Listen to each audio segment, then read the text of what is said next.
Hello everyone, welcome back to my channel. কেমন আছো তোমরা সবাই? আশা করছি ভালো আছো। আমিও কিন্তু বেশ ভালো আছি। আমার চ্যানেলে তোমাদের অনেক অনেক স্বাগত। চলে এলাম আবার একটা নতুন ভিডিও নিয়ে। ভিডিওর শুরুতেই তোমাদেরকে আগে বলি, তোমরা কারা কারা আমার পুরো ভিডিও দেখো অবশ্যই একটা কমেন্ট করো, তাহলে আমি বুঝবো যে হ্যাঁ তোমরা আমার পুরো ভিডিওটা দেখো। তাহলে কিন্তু আমার ভিডিও করার আগ্রহ বাড়বে। অবশ্যই একটা কমেন্ট করে দিও, আর আমার চ্যানেলে নতুন হয়ে থাকলে একটা সাবস্ক্রাইব, শেয়ার, লাইক করে দিও। যাই হোক, দেখো সকালবেলা যা বাসি কাজ ছিল সেগুলো কিন্তু আমি সেরে নিয়েছি। এখন বাজে বেলা প্রায় 9টা। তো আগের দিন দেখো কিছু বাজার করে এনেছিলাম সন্ধ্যাবেলা গিয়ে। তো বাজারগুলোই আর কি রাতে আর গোছানো হয়নি, তাই রান্না করার আগে আমি এগুলো ভালোভাবে গুছিয়ে নিচ্ছি একটা একটা করে। আর কিছু ফলও এনেছিলাম, সেই ফলগুলো গুছিয়ে নিচ্ছি। শরীরটা কদিন ধরে ভালো যাচ্ছে না, তাই একটু ডাক্তার দেখিয়েছিলাম। ডাক্তারে বললো একটু ফল মাকড় খেয়েও সুস্থ হয়ে যাবে, শরীরটা দুর্বল আছে। তাই এখন কদিন একটু ফল খাচ্ছি। তো সেগুলোই গুছিয়ে নিয়ে আর কি দেখো ঘরে সুন্দরভাবে গুছিয়ে রেখে দিচ্ছি পরিপাটি করে। তো এদিকে আমি চান করেছিলাম, আর এই ওড়নাটাতে আমি মুছি, তাই ওড়নাটা মেলে দিয়েছিলাম আলনার মধ্যে, সেগুলো গুছিয়ে।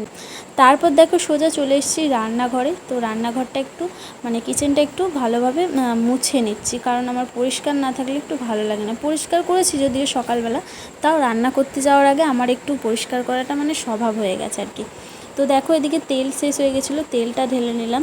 তো এটা হচ্ছে আগেকার বোতলের তেল, নতুন বোতল এনেছি, এখনও ঢালা হয়নি। তারপর মশলার কোটোগুলো দেখো কদিন ধরে তেল চিটে পড়েছিল আর একটু নোংরা পাড়া হয়েছিল, তো মোছা হয়নি, যেহেতু বাড়িতে ছিলাম না এক সপ্তাহ মতো, আমাদের বাপের বাড়ি গেছিলাম, তোমরা তো সেটা দেখেছো। তো তার জন্য মশলাপাতির কোটোগুলো ভালোভাবে ধুয়ে নিলাম।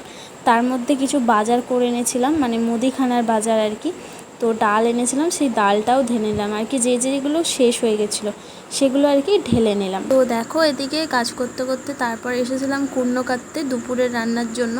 তো এদিকে আমি কাটছিলাম আলু, টমেটো, তারপর করলা আর কি। সব করলাগুলো আর কি ভাজবো, জলখাবারে ভাত খাবো বলে। তো করলাগুলো ভেজে নিয়েছি, এখানে ঢ্যাঁড়স ভেজে নিয়েছি। আর আজকে রান্না করব ডিমের ঝোল, করলা ভাজা আর ঢ্যাঁড়স ভাজা, আর কিছু করব না। তো করলা ভাজাটা জলখাবার বেলা আর কি গরম ভাতে, আলু ভাতে দিয়ে খেয়ে নেবো। ছিলাম ডিমের ঝোল, তো ডিমের ঝোলটাও আমার দেখো হয়ে গেছে রান্না করা। তো রান্নার পর দেখো এদিকে কটা বাসন ছিল, তো সেগুলোই মেজে নিচ্ছিলাম আর কি। তো আমি রান্না করতে করতেই যেই বাসনটা দেখি এঁটো হয়ে গেছে সেটা আস্তে আস্তে একটা একটা করে ধুয়ে নিই, নাহলে পরে অনেক বাসন হয়ে যায়। আর রান্নার জায়গাটাও পরিষ্কার করে নিই, তাহলে রান্না করতে করতে রান্নার জায়গাও পরিষ্কার থাকে আর বাসনও মাজা হয়ে যায় আর কি। এদিকে দেখো সকালে কটা জামা কেচে দিয়েছিলাম, সেগুলোই আর কি দেখতে এসেছিলাম শুকিয়েছে নাকি, বাট শোকায়নি। এত রোদ দিয়েছে, জামাগুলো না হলে চটে যাবে, তাই আমি দেখতে এসেছিলাম বেশিক্ষণ রোদে দেবো না বলে। দেখলাম না শোকায়নি, তাই আবার চলে গেলাম। তো বন্ধুরা, বিকেলবেলা এসেছিলাম একটু ছাদে ভিডিও করতে। তোমরা ভিডিওগুলো অবশ্যই ইনস্টাগ্রামে, ইউটিউবে পেয়ে দেখে নিয়েছো। তো ভিডিও করা আমার কমপ্লিট হয়ে গেছে, তার মধ্যে গেছে নেটটা শেষ হয়ে, আর বেশি ভিডিও রিলস বানাতে পারিনি। তোমরা যারা যারা আমার ইউটিউব চ্যানেল এখনও জানো না, দিশা ব্লগস 806, তো যাও তাড়াতাড়ি চ্যানেলটা সাবস্ক্রাইব করে এসো। সন্ধ্যাবেলা একটু বাজার গেছিলাম, তো বাজার থেকে এসে একবারে ভিডিও শ্যুট করেছি। তো কিছু জিনিস কিনেছিলাম, চলো সেগুলো তোমাদের সাথে শেয়ার করি।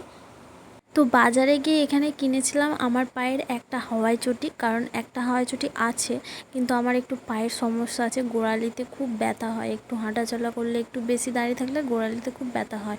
তার জন্য এই নরম জুতোগুলো একটা নিয়ে এলাম। এগুলো নাকি সবাই বলছে পরলে গোড়ালি ব্যথা চলে যায়, তার জন্য এই জুতোগুলো একটা নিয়ে এসেছি। আর এই জুতোটার দাম নিয়েছে 150 টাকা। আমার তো খুব পছন্দ হয়েছে, আর পরেও দেখলাম খুব সফট, পরে আমার বেশ পায়ে আরাম হচ্ছে।